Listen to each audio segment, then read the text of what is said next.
سر جی یہ سوال تو بڑا سطحی سا ہے۔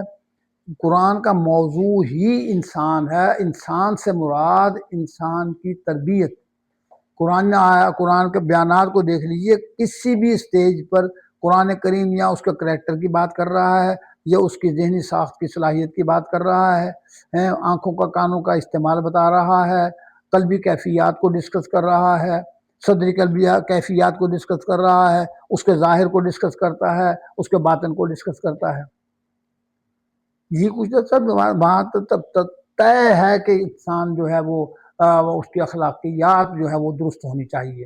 اور رسول اللہ صلی اللہ علیہ وسلم جب پھر خلافت راشدہ کے بعد معاشرہ بہت پھیل گیا، میں سمجھتا ہوں کہ ہمارے علماء بہت بالغ نظر لوگ تھے۔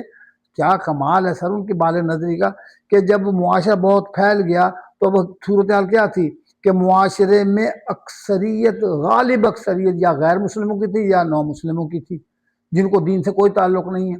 رسول اللہ صلی اللہ علیہ وسلم کی تربیت یافتہ لوگ اب دنیا سے اٹھے جا رہے تھے۔ اب تابعین تھے، اور وہ بھی مطلب سینکڑوں کی تعداد میں، ہزاروں کی تعداد میں، لاکھوں کروڑوں کی تعداد میں تو نہیں تھے۔ اب یہ جو لاکھوں کروڑوں لاکھوں لوگ تھے، یہ کیا کر رہے تھے؟ یہ ریاست کی ایسی کی تیسی پھیرنے میں لگے ہوئے تھے، عمر شہید، عثمان شہید، علی شہید، یہی تھا نا ماحول۔ وہ صحابہ اور تابعین تو اس میں انوالو نہیں تھے، یہی نو مسلم انوالو تھے جن کو استعمال کیا جا رہا تھا، اور یہودی استعمال کر رہے تھے۔ تو اللہ خوش رکھے ہمارے علماء کو۔ پھر اس میں خاص طور حضرت حسن بصری رضی اللہ عنہ اور لوگ، انہوں نے پھر کر جو ہے انسانی تربیت کا پروگرام بنایا کہ معاشرے کی غیر مسلم اور نو مسلم اکثریت کو اسلامی رنگ دینا ہے۔ اس لیے اور یہی چیز جب آگے چل کر پھر یہی تصوف کی بنیاد بن گئی۔ اگرچہ اس دور میں تصوف کا لفظ استعمال نہیں کیا، لیکن بنیادی کام تو اخلاقیات کی تربیت تھا، تصوف کی بنیاد تھا۔ انہوں نے بھی تصوف اسی بنیاد پر کام کیا کہ لوگوں کو اخلاقیات سے مزین کرنا۔ بعد کے لوگوں نے اس کو تصوف کا نام دے دیا، تو اپنا نام دینے سے کو کام میں تو فرق نہیں پڑا، بلکہ ٹھیک ہے نا۔ یہ چیز ہمیں ذہن میں رکھنی چاہیے کہ تصوف دراصل پھر اللہ کرنے کا نام ہی نہیں تھا، ٹھیک ہے نا۔ اب ہمارے ہاں خانقاہوں نے یہ بھی ایک عجیب و غریب تماشا بنا لیا۔ اب خانقاہیں بھی بذات خود جو ہے وہ سرمایہ داری کے مرکز بن گئی ہیں۔ اب خانقاہوں میں کون ہے وہ ایسا جو جس پر للہیت غالب ہو، اور جس نے اپنی زندگی کا جو سٹیٹس ہے وہ محمد رسول اللہ والا رکھا ہو؟ اب خانقاہوں میں چلے جائیے، لاکھوں کا جبہ ہوتا ہے، کروڑوں کی گاڑی ہوتی ہے، کرتے تبلیغ ہیں۔ سر اس طرح تبلیغ تو نہیں ہوتی ہے۔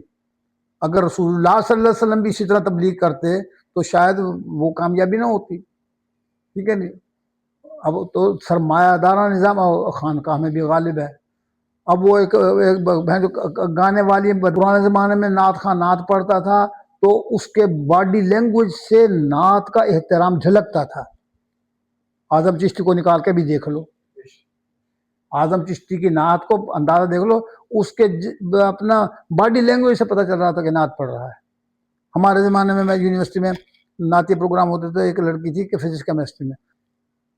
اب آپ ٹی وی پر دیکھ لیجئے، مولوی ناچتا نہیں ہے، باقی جھومنے پر لگا ہوا ہے، نعت پڑھ رہا ہے، چیخ رہا ہے، گندی آواز ہے، گانے والی وہ آواز بھی نہیں ہے۔ سر آواز کی چاشنی بھی ایک چیز ہوتی ہے، ٹھیک ہے، وہ چیزیں نہیں ہیں۔ اور پھر اس پر نوٹ برستے ہیں، غریب کو کھانے کو روٹی نہیں ملتی ہے، اس کو نعت خانی پر نوٹ برستے ہیں۔ یہ آپ نے دین بنایا ہوا ہے؟ مطلب ہے خانقاہ میں سرمایہ داری غالب آ گئی نا۔ سر یہ دین نہیں ہے، یہ ہمارا مذہبی طبقہ دین پر تہمت ہے۔ اس بنا پر اگر کوئی 2-4 ہزار آدمی پاکستان میں اس طرح کے مار دیے جائیں تو اسلام معاشرہ ٹھیک ہو جائے گا، مولویت بھی ٹھیک ہو جائے گی، چاہے دنیا بعد میں کچھ بھی کہتی تھی۔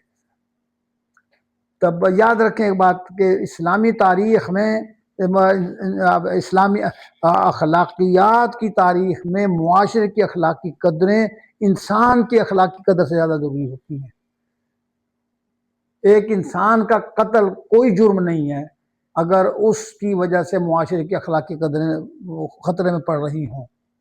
ٹھیک ہے، اس کو اللہ کے پاس بھیج دو، بھائی تیری یہاں ضرور نہیں، تو جا جنت میں، تو جا، تو ہمارے لیے مسئلے پیدا کر رہا ہے۔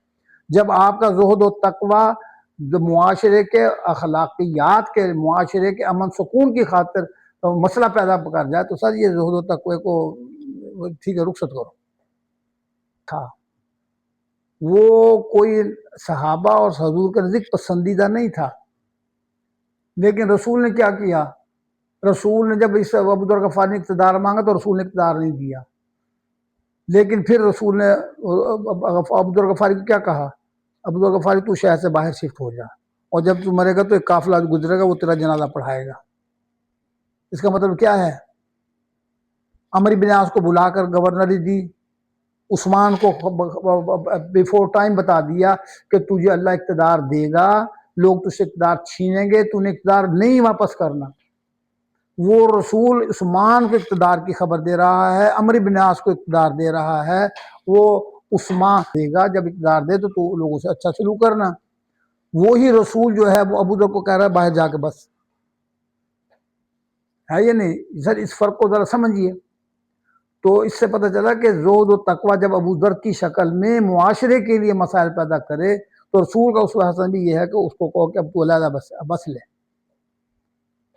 کا بھی بنیادی تقاضا ہے کہ معاشرہ بھی زہد و تقوی کے رنگ میں رنگا جائے. مولانا اب یہ بات کون کرے؟ مجھے باہر کھڑا کر دو، یہ تقریر کروا دو، اگلے جوتے مار مار کے میرے سارے سر کے بعد بس ٹھیک ہے. اب کتی پیوے تو